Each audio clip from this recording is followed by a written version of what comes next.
มาเด้อให้กินนะอันนี้เครื่องปรุงมีไวๆม่วงสับมาดูหาก็เป็น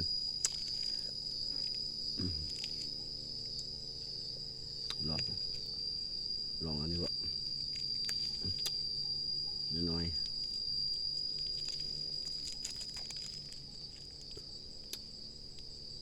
มียาง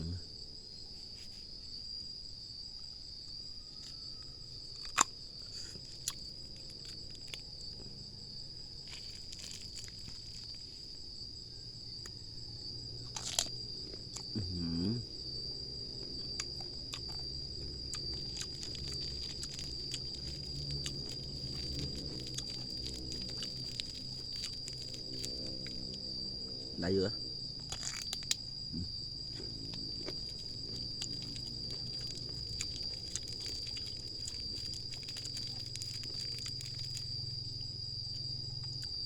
เกลือ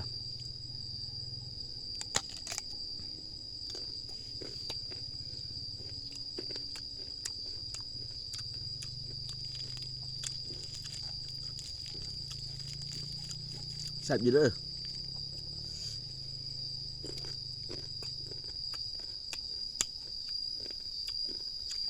มองงามนี่บ่ดอกซอกกินชุ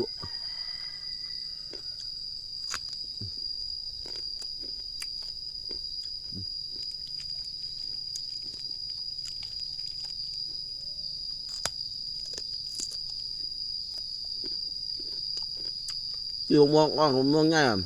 มันตั้งกันมองอ่อนนี่มันจะมีรสชาติดีกว่า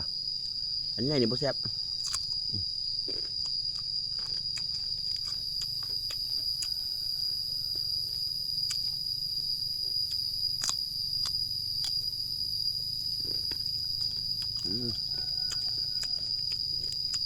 เบิ่งมันคือเท่ากันมาเผ็ดมันเด้ออยู่ฝั่งโอ้ยแมงไปเลยเห็นบ่อยู่ในกล่องบ่เห็นปานใด